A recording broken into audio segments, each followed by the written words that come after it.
जय हिंद साथियों। तो हम चर्चा कर रहे थे विश्व के भूगोल में समुद्र विज्ञान की। समुद्र विज्ञान में महासागरों का क्षेत्रीकरण पर हमने विस्तारपूर्वक चर्चा की है। अब हम आगे बढ़ते हुए देखेंगे कि समुद्र विज्ञान में ही सागरीय तापमान एवं लवणता की क्या भूमिका है। तो पृथ्वी का औसत तापमान लगभग 15 डिग्री सेल्सियस है। जहाँ पृथ्वी के औसत तापमान में जो महासागर के तापमान की बात आ रही है, उसमें महाद्वीप भी आ रहे हैं और महासागरी भी आ रहे हैं पृथ्वी के औसत तापमान में। लेकिन पृथ्वी के औसत तापमान में महासागर का जो तापमान है वो 17.1 डिग्री सेल्सियस है, यानी 17.01 डिग्री सेल्सियस आपका औसत तापमान है पूरे पृथ्वी के तापमान में से महासागर का। अब महासागरीय जल का तापमान सागरीय जल के भौतिक रासायनिक गुणों के साथ साथ जल परिसंचरण एवं जैव परितंत्र के वितरण को प्रभावित करता है। इसलिए यह अत्यधिक महत्वपूर्ण है, क्योंकि हमारा सागरीय तापमान, सागर का तापमान ही हमारे भौतिक जो हमारी भौतिक आकृति है हमारी पृथ्वी की, उसके तापमान को भी प्रभावित करता है। अब तापमान, सागर का तापमान है, उसके तापमान बढ़ने के कारण क्या क्या हो सकते हैं। तापमान बढ़ने के कारण हो सकते हैं सूर्य तप का प्रभाव, भूतापीय ऊर्जा, अंतर अणुक संघटक, स्थैतिक जल दबाव यानी दाब। ये 4 मुख्यतः एक कारण बताए गए हैं जो कि सागरीय तापमान को बढ़ाने में या कि जो कि तापमान है उसको बनाए रखने में भूमिका निभाते हैं। आगे चर्चा करेंगे तापमान को प्रभावित करने वाले कारक। ये तापमान पर क्या क्या किस किस कारण प्रभाव पड़ता है। जो ज़्यादा तापमान हो जाता है फिर कम तापमान होता है।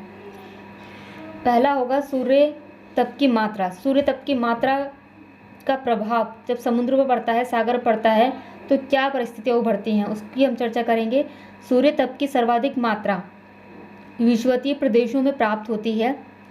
ध्रुवों की ओर जाने पर सूर्य की किरणों के पड़ते तिरछेपन के कारण ये मात्रा बढ़ती जाती है। जब सूर्य तप की सर्वाधिक मात्रा विषुवतीय प्रदेश में होती है, जो कि हमारा विषुवतीय बिंदु है, हमारी पृथ्वी का एक सेंटर पॉइंट है। अगर वहाँ से हम ध्रुवों की ओर जाएंगे तब सूर्य की किरणें तिरछी पड़ती हैं। तिरछी पड़ने के कारण ही ताप की मात्रा बढ़ती जाती है। दूसरा है बादलों की उपस्थिति। सालों भर मेघ आच्छादन की वजह से सूर्य किरणों को धरातल तक पहुंचने में क्या क्या बाधाएं मिलती हैं, जिससे ऐसे क्षेत्रों के सागरीय जल का तापमान हमेशा कम प्राप्त होता है। क्योंकि तापमान कम प्राप्त होता है क्योंकि बादलों की उपस्थिति तो है, लेकिन जब बादलों की उपस्थिति है तो वहाँ पर सूर्य की किरणें हमारे धरातल पर नहीं पहुँच पाती हैं। इससे भी सागर के तापमान पर प्रभाव पड़ता है। थर्ड है स्वच्छ आसमान के साथ वाष्पीकरण की दर भी एक तरीके से आपके समुद्रीय सागरीय तापमान को प्रभावित करती है। यहाँ कहेंगे कि स्वच्छ आसमान की दशा में सूर्य की किरणें प्रत्यक्षतः सागरीय जल सतह के तापमान को बढ़ाती हैं, जिससे वाष्पन की दर में वृद्धि होती जाती है और उच्च वाष्पीकरण की दशा में सागरीय जल का तापमान गिर जाता है। कहने का आशय यह है कि जब सागरीय जल सतह के तापमान को बढ़ाती हैं, जब सूर्य की प्रत्यक्ष किरणें सागर पर पड़ती हैं तो सतह के तापमान बढ़ता है, जिससे वाष्पन की दर में वृद्धि हो जाती है तथा उच्च वाष्पीकरण की ये दिशा ही सागरीय जल का तापमान गिरा देती है। अगला पॉइंट है प्रचलित पवनें। प्रचलित पवनें किस प्रकार से हमारी सागरीय तापमान पर प्रभाव डालती हैं। जब पवनें सागरीय जल सतह पर संचरित होती हैं तो जल सतह पर घर्षण उत्पन्न करती हैं। जब हमारी सागर की जो हमारी पवनें हैं वो सागर की सतह पर संचरित करती हैं, यानी एक तरीके से सागर पर चलती हैं, सागर की सतह पर चलती हैं, तो जल सतह पर घर्षण उत्पन्न करती हैं पवनें, जिससे सागरीय तापमान में वृद्धि हो जाती है। परंतु तापमान में वृद्धि तो हो गई है, परंतु पवनों के प्रभाव से वाष्पन की दर में तेजी आ जाती है। इसलिए जल का सापेक्षिक तापमान हमेशा निम्न हो जाता है। अब यहाँ पर तापमान के कम होने की बात है। तापमान कम हो रहा है तब भी हमारे सागरीय तापमान में एक तरीके से कुछ विपरीत परिस्थितियां उत्पन्न होंगी। पांचवा है जीवों की उपस्थिति। जीवों की उपस्थिति भी हमारे सागरीय तापमान पर प्रभावित करती है। इसमें कहते हैं कि जिन स्थान विशेष में जैव समुदायों की प्रचुरता पाई जाती है वहाँ जीवों द्वारा की गई उपाच्य क्रियाओं से मुक्त होने वाली ऊर्जा के प्रभाव से सागरीय जल के तापमान में आंशिक वृद्धि हो जाती है। कहने का आशय है कि जिन स्थानों पर जैव समुदायों की प्रचुर मात्रा प्राप्त होती है, जिस भी स्थान पर समुद्र के, वहाँ जीवों द्वारा एक उपाच्य क्रिया होती है। उनके मुक्त होने से ऊष्मा जो निकलती है, ऊष्मा जो होती है वहाँ की ऊर्जा को प्रभावित करती है, जिससे तापमान में आंशिक वृद्धि हो जाती है। अब देखेंगे छठा है स्थल एवं जल का वितरण। स्थल एवं जल का वितरण कैसे होगा जो कि तापमान को प्रभावित करेगा सागर के?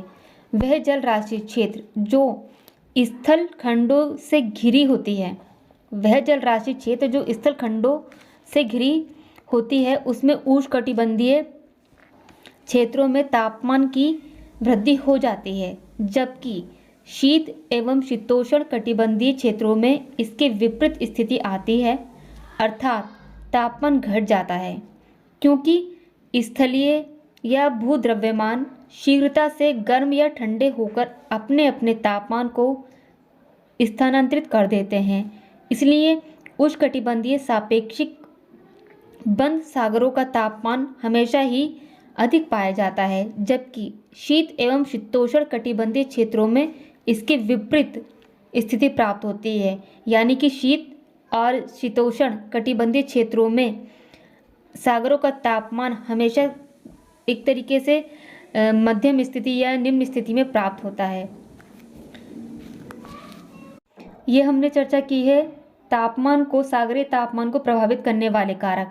पहला था सूर्य तप की मात्रा, दूसरा था बादलों की उपस्थिति, तीसरा था स्वच्छ आसमान के साथ वाष्पीकरण की दर, चौथा है प्रचलित पवनें, पांचवा है जीवों की उपस्थिति, छठवां है स्थल एवं जल का वितरण। ये सभी कारक हैं जो सागरीय तापमान को प्रभावित करते हैं, कभी ज़्यादा करते हैं, कभी अधिक करते हैं, तो ये स्थिति उभर कर आती है। अब हम बात करेंगे महासागरीय तापमान के वितरण की। महासागरीय तापमान का वितरण कैसे कैसे होता है, इसमें देखेंगे कि वैश्विक वितरण कैसे होता है, अक्षांशीय वितरण और क्षैतिज वितरण कैसे होता है। ये सागर के तापमान को प्रभावित करने वाले महत्वपूर्ण कारक हैं जो कि जिससे हमारे वैश्विक स्तर पर जो कि एक कहते हैं कि ग्लोबल वार्मिंग है वो भी बहुत ज़्यादा प्रभावित होती है। हम बात कर रहे हैं महासागरीय तापमान की। महासागरीय तापमान में जो पूरा औसत तापमान है जो कि है 17.1 डिग्री सेल्सियस। अब पूरे पृथ्वी का औसत तापमान तो 17.1 डिग्री सेल्सियस है, लेकिन अब उत्तरी गोलार्ध और दक्षिणी गोलार्ध का भी जो तापमान है वो अलग अलग होगा। उत्तरी गोलार्ध में लगभग 19 डिग्री सेल्सियस है, जो कि दक्षिणी गोलार्ध में 16.4 डिग्री सेल्सियस तापमान है, जो कि एक वैश्विक परिदृश्य में इसको मापा गया है।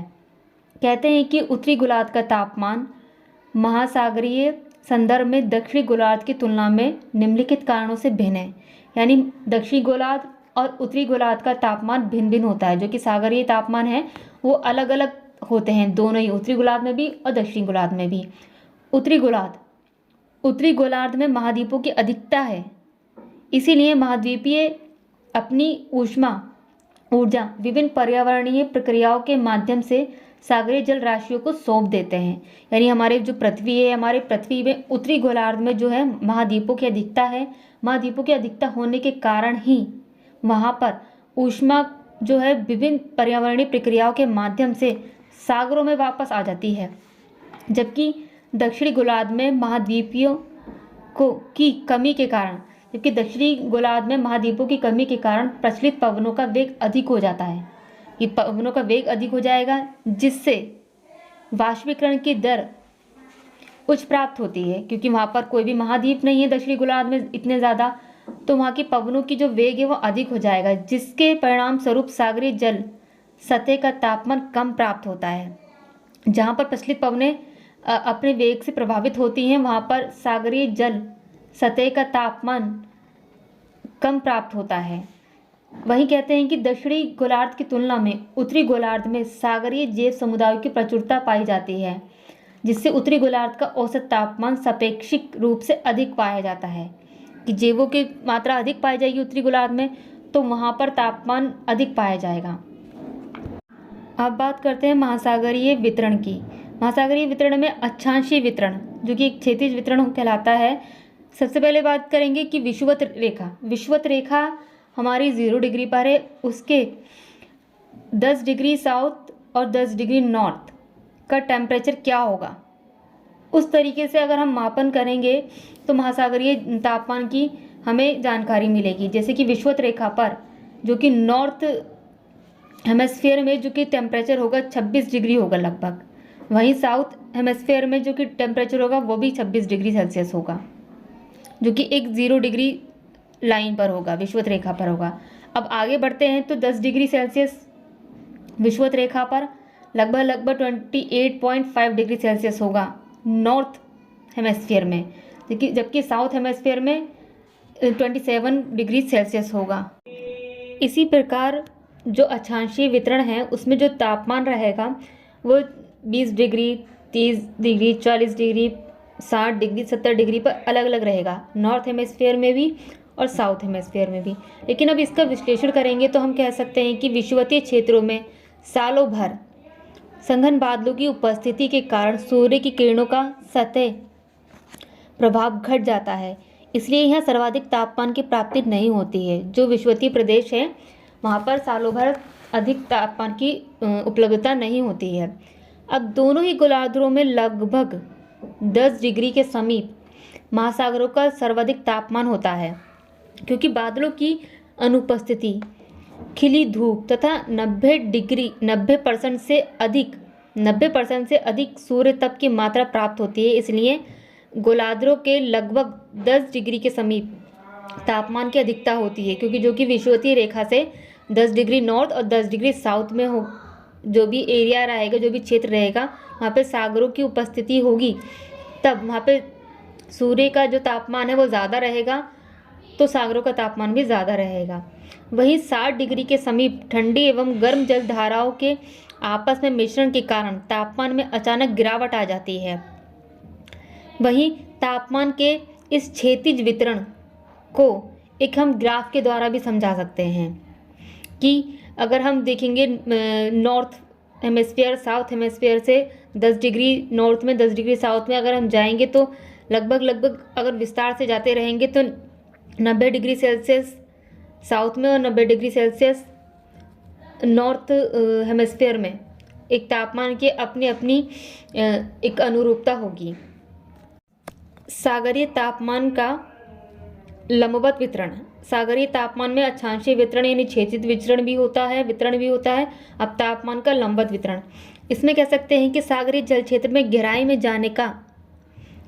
जानेंगे और जाने पर ही तापमान समान प्राप्त नहीं होता है, बल्कि इसमें विभेद भी पाया जाता है।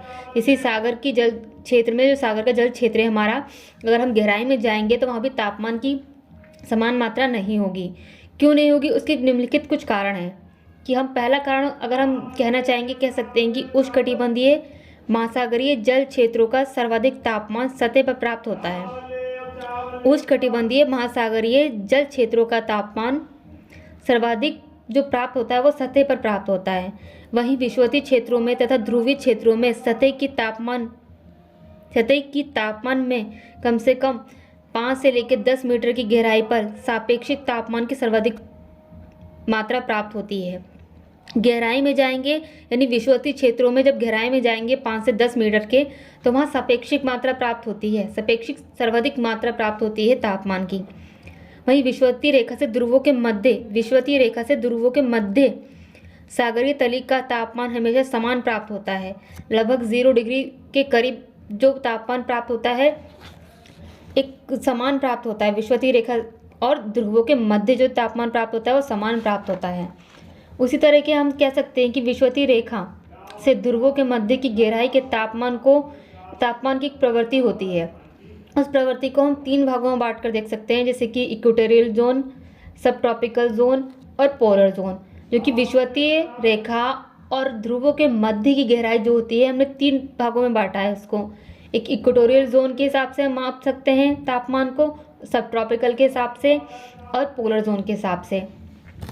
ये इक्वेटोरियल जोन और जो कि सब ट्रॉपिकल जोन में सिर्फ एक गहराई का अंतर होता है और ज़्यादातर वही क्षेत्र होता है कि गहराई के अंतर के हिसाब से ही तापमान की जो अनुकूलता है प्रतिकूलता दिखाई देती है। इक्वेटोरियल जोन में कहेंगे कि ये जो पेटी है, इस पेटी में प्राप्त सागरीय जल क्षेत्र जो कि 4 मंडलों में विभाजित होता है। पहला है समताप मंडल, दूसरा है संवहन जल मंडल, तीसरा है पतन मंडल, चौथा है गहरा शीत जल डमरू। ये जो इक्वेटोरियल जोन में ये भाग बटे हुए हैं, इसमें तापमान बटा हुआ है। अब सब ट्रॉपिकल जोन में ही सिर्फ गहराई का अंतर होगा, जैसे कि इक्वेटोरियल जोन में बताया है कि जो समताप मंडल है वहाँ पे 5 से लगभग 10 मीटर की गहराई का मंडल, जहाँ तापमान लगभग समान रहता है, समताप मंडल होगा। जहाँ 10 से लेकर 200 मीटर की गहराई का तापमान होगा, गहराई में जो तापमान होगा वह संवहन जलमंडल होगा।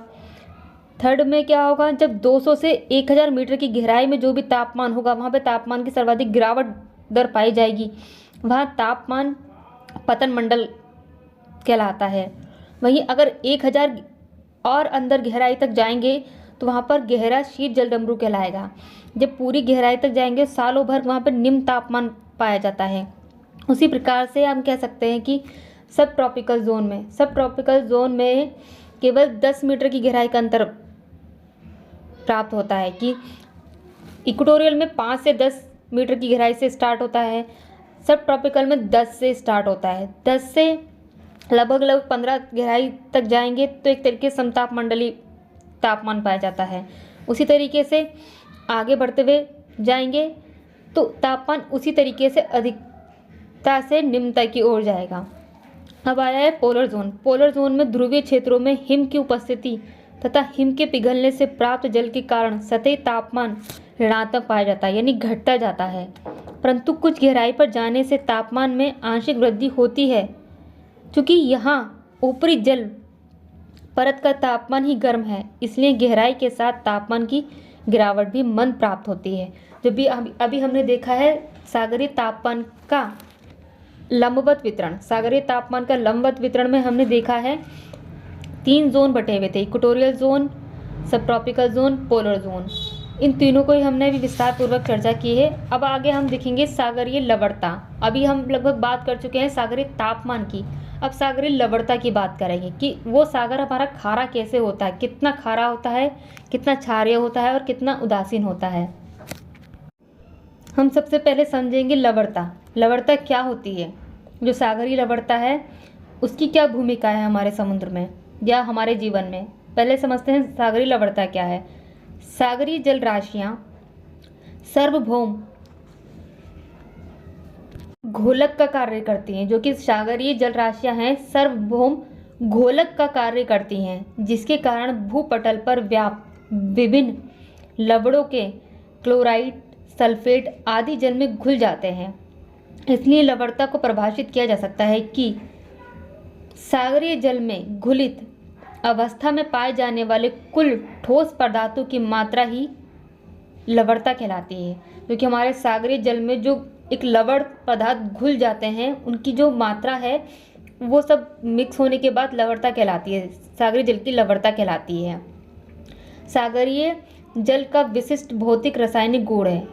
जो कि लवणता है वो सागरीय जल का एक विशिष्ट भौतिक रासायनिक गुण है जो कि बहुत अति आवश्यक है।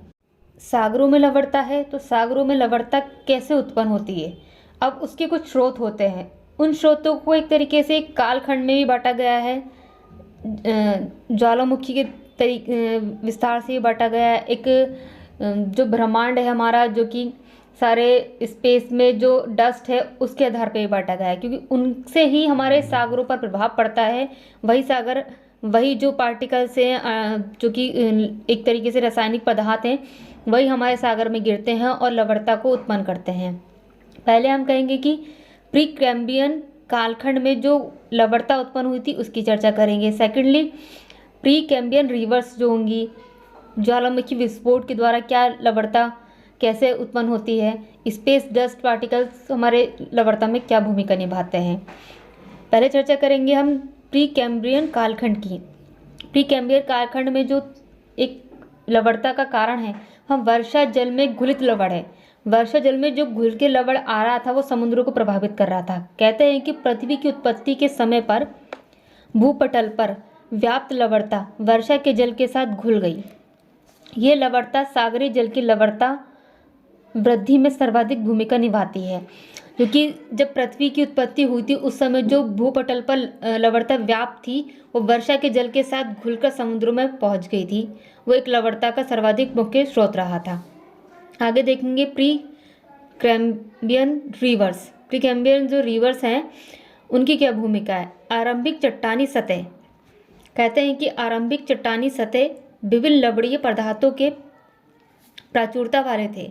जो आरंभिक में जो चट्टानों की सतह थी वो बहुत ही ज़्यादा लवणीय पदार्थों से युक्त थी, जिन्हें नदियों ने अपरदित कर दिया था। नदियों के अपरदित करने के कारण ही सागरीय जल क्षेत्रों में निक्षेपित हो गई थी। अब जब इतनी लवणता भरी कोई चट्टान होगी, अब वो नदियों के द्वारा अपरदित की जाएगी। अपरदित करने के बाद ही वो सागरीय जल क्षेत्र में निक्षेपित हो गई, जिससे कि लवणता में वृद्धि में मदद हो गई। लवणता और बढ़ गई कि प्री कैम्ब्रियन कालखंड की नदियों ने लवणता में वृद्धि में अपना व्यापक योगदान दिया, जिससे कि लवणता समुद्र की लवणता एक व्यापक स्तर पर और अपना विस्तार करती गई। अब ज्वालामुखी विस्फोट। ज्वालामुखी विस्फोट ने क्या भूमिका निभाई लवणता में। अब कहेंगे कि अंततः सागरीय जल क्षेत्र में ज्वालामुखी विस्फोट से निकलने वाला मैग्मा तथा उसमें घुलित लवण सागरीय लवणता में वृद्धि करता है। जैसे कि अभी हमने चर्चा की थी कि सागरीय भौतिक परिदृश्य क्या है। सागरीय भौतिक परिदृश्य में सागरों के सतह में भी हमारे ज्वालामुखी विस्फोट होते हैं। उन्हीं ज्वालामुखी विस्फोटों के द्वारा जो मैग्मा निकलता है, जो कि जल में घुलित हो जाता है, जल में अपना रूप को और विस्तार दे देता है। घुलने के कारण ही सागर में लवणता वहीं से उत्पन्न हो जाती है। अब चौथा चर्चा करेंगे स्पेस डस्ट पार्टिकल्स। जो भी हमारे स्पेस में जो भी डस्ट है, जो भी पार्टिकल्स हैं, जो कि हमारे शुद्ध ग्रह हैं, अगर यदि उनमें विस्फोट सा भी कुछ होता है तो वो एक लवणता का कारण बनते हैं, जो कि हमारे पृथ्वी पर जब आते हैं तो सागरों की सतह में सागरों तक पहुंच जाते हैं, जिससे कि हमारे सागरों का जल लवणता में रूपित हो जाता है। अंतरिक्षीय धूल कणों का या उल्का पिंडों के पदार्थों का धूल तथा राख के कण के रूप में निक्षेपण, जिसे ब्रह्मांडीय धूलकण भी कहा जाता है, ये करोड़ों वर्षों से सागरीय जल सतह में धूल तथा राख कणों का निक्षेपण कर लवणता में वृद्धि कर रहे हैं। स्पेस डस्ट पार्टिकल की भी बहुत बड़ी भूमिका है हमारे सागरीय लवणता में। अभी हमने चर्चा की है लवणता क्या है सागरीय लवणता में। अब लवणता के स्रोत क्या हैं। लवणता के स्रोत में प्री कैम्ब्रियन कालखंड की वर्षा की चर्चा की थी, प्री कैम्ब्रियन रिवर्स की चर्चा की, ज्वालामुखी विस्फोट की और स्पेस डस्ट की। अब आगे हम चर्चा करेंगे लवणता के प्रभावित करने वाले कारक। लवणता को कौन कौन से तत्व हैं, ये कारक हैं, वो प्रभावित करते हैं। सागरीय लवणता को प्रभावित करने वाले कारक में वर्षण आता है, वाष्पन, नदियों का प्रभाव, वायुमंडलीय दबाव एवं पवन संचरण, जलधाराओं का प्रभाव, सागरीय जल में जीवों की उपस्थिति का प्रभाव पड़ता है लवणता पर, ध्रुवीय हिम का प्रभाव भी लवणता पर पड़ता है। अब लवणता की जो वितरण की भी चर्चा करेंगे कि वितरण कैसे कैसे होता है। कहते हैं कि जो वर्षण है ये एक तरीके से वर्षण प्रक्रिया से जल क्षेत्रों में स्वच्छ जल की आपूर्ति होती है, इसलिए लवणता की मात्रा घट जाती है। वर्षण से लवणता की मात्रा घट जाती है। वहीं वाष्पन से, क्योंकि वाष्पन के दौरान शुद्ध जल जलवाष्प के रूप में वायुमंडल में चला जाता है, इसलिए सागरीय जल सतह में शेष बचे लवणता सापेक्षिक रूप से अधिक हो जाती है। वाष्पन से लवणता अधिक हो जाती है, लेकिन वर्षण से लवणता की मात्रा घट जाती है। वही नदियों का प्रभाव कैसे पड़ता है, जबकि नदियों के एक निश्चित रूप से लवणता को प्रभावित बढ़ाती भी हैं, परंतु वर्तमान नदियाँ स्वच्छ जल का परिवहन करती हैं, इसलिए नदियों ने लवणता की सापेक्षिक मात्रा को घटा दिया है। क्योंकि नदियाँ निरंतर बहती रहती हैं, इसलिए कभी कभार वो लवणता की मात्रा को भी घटाती हैं। वायुमंडलीय दाब एवं पवन परिसंचरण भी हमारी सागरीय लवणता को प्रभावित करते हैं। अब जलधाराओं का प्रभाव, जलधाराओं में गर्म जलधारा भी आती है, ठंडी जलधारा भी आती है। दोनों जलधारा ही एक तरीके से अपना अपना प्रभाव लवणता में देती हैं। कहते हैं कि गर्म जल की घोलन शक्ति ठंडे जल की तुलना में अधिक पाई जाती है, इसलिए ठंडे जल की तुलना में गर्म जल की लवणता अधिक होती है। ठंडे जल की तुलना में गर्म जल की लवणता अधिक होती है। पुनः हम कहना चाहेंगे कि गर्म जल धाराएं अपने प्रवाह क्षेत्र में, जो गर्म जल धाराएं हैं अपने प्रवाह क्षेत्र में लवणता को बढ़ा देती हैं, जबकि ठंडी जल धाराएं लवणता को घटा देती हैं। इस प्रकार से जलधारा का जो प्रभाव पड़ता है लवणता में पड़ता है। लवणता को बहुत मुख्यतः रूप से एक तरीके से लवणीयता उत्पन्न करने में भूमिका निभाती है। अब सागरीय जल में जीवों की उपस्थिति भी प्रभावित करती है। जीवों की उत्सर्जी क्रिया से युक्त पदार्थ एवं उपाच्य प्रक्रियाओं से मुक्त ऊष्मा के प्रभाव से जल की लवणता बढ़ जाती है।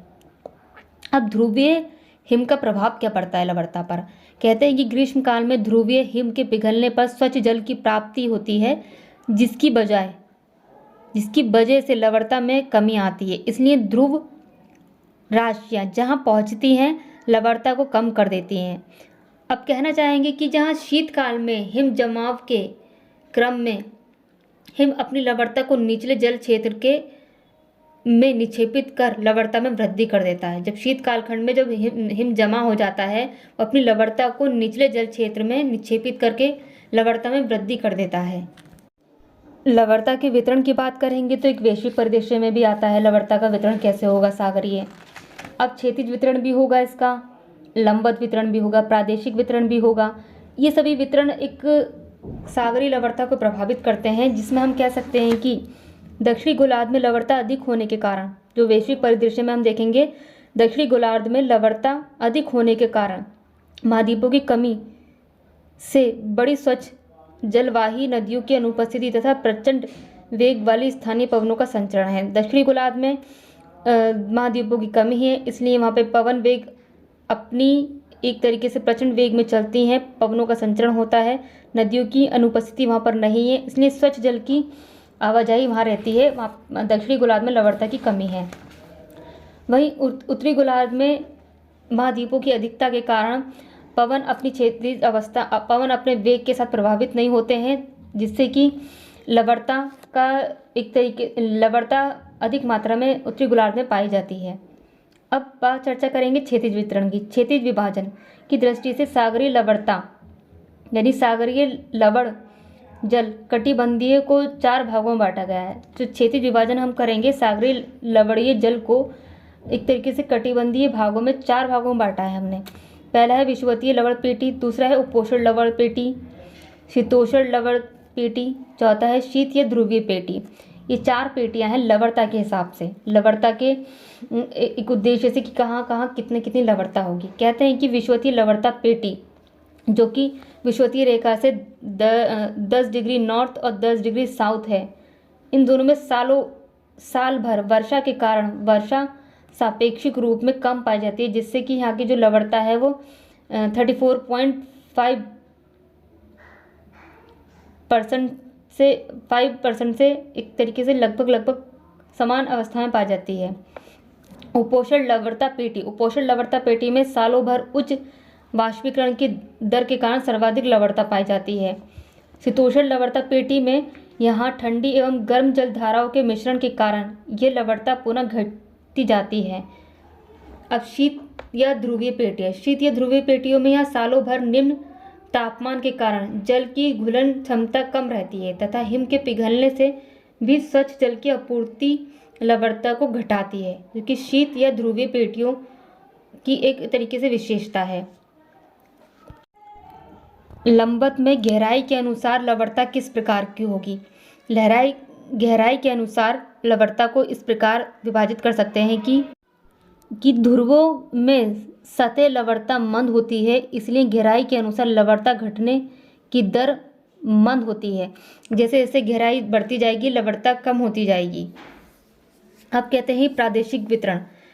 जो लवणता है सागर की, उसमें प्रादेशिक वितरण भी होगा। प्रादेशिक वितरण के हिसाब से भी लवणता अपना रूप धारण करती है। उष्णकटिबंधों में जो बंदरगाह हैं या बंद सागर हैं एवं छोटे आकार वाले सागरों की लवणता उच्च प्राप्त होती है, जबकि ध्रुवीय क्षेत्रों में इसकी विपरीत स्थिति रहती है। उष्णकटिबंधीय जो प्रदेश है वहाँ पर उच्च लवणता प्राप्त होती है, जबकि ध्रुवीय क्षेत्रों में इसके विपरीत यानी कम लवणता प्राप्त होती है। आप कह सकते हैं कि अरब सागर की लवणता, तुलना कर सकते हैं कि अरब सागर की लवणता बंगाल की खाड़ी की तुलना में अधिक होती है।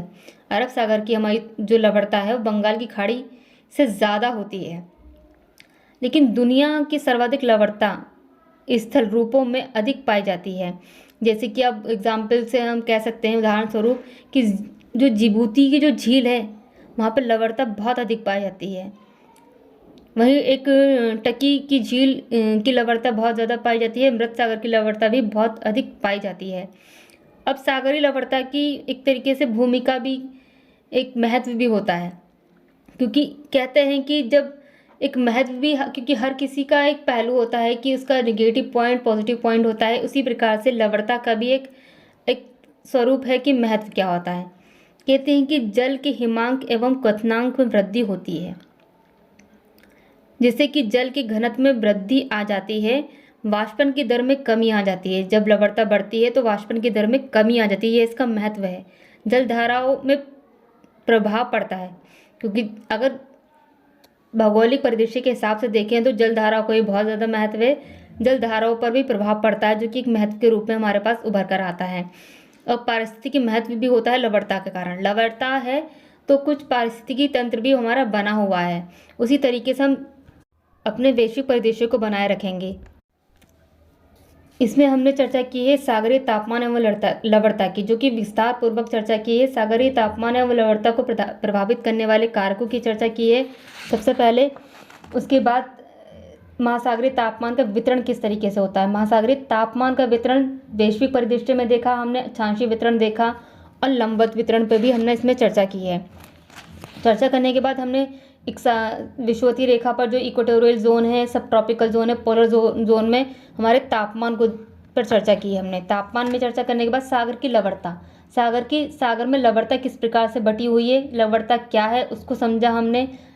सागरीय लवणता के स्रोत को जाना, जैसे कि वर्षा कालखंड में और प्रीकैम्बियन रिवर्स के द्वारा हमने जो लवणता है उसका क्या भूमिका रही उसको समझा। जलवायु विस्फोट को समझा हमने, स्पेस डस्ट पार्टिकल के द्वारा लवणता पर क्या प्रभाव पड़ता है उस पर हमने विस्तारपूर्वक चर्चा की है। लवणता को प्रभावित करने वाले कारक देखें, वर्षण, वाष्पन, नदियों का प्रभाव कैसे पड़ता है, वायुमंडलीय दाब की एवं पवन संचरण की क्या भूमिका रहती है, जल धाराओं का प्रभाव जो होता है वो लवणता में किस प्रकार से अपनी भूमिका को निभाता है, सागरीय जल में जीवों की उत्पत्ति को किस प्रकार से प्रभावित करती है लवणता, हिम ध्रुवों का एक तरीके से प्रभाव क्या पड़ता है। इन सभी को हमने लवणता के स्रोत के कारक के रूप में जाना। फिर लवणता का वितरण, वैश्विक परिदृश्य में वितरण को देखा दक्षिणी गोलार्ध, उत्तरी गोलार्ध के रूप में। फिर क्षैतिज वितरण को देखा विषुवतीय लवणीय पेटी के रूप में, उपोष्ण लवणीय पेटी के रूप में, शीतोष्ण लवणीय पेटी के रूप में, शीत व ध्रुवीय पेटी के रूप में। फिर लंबवत एक वितरण का बात की हमने, प्रदेशीय वितरण की बात की और महत्व की बात की है। इसी तरीके से हम आगे चर्चा करते रहेंगे। आगे हम चर्चा करेंगे सागरीय तरंगों की।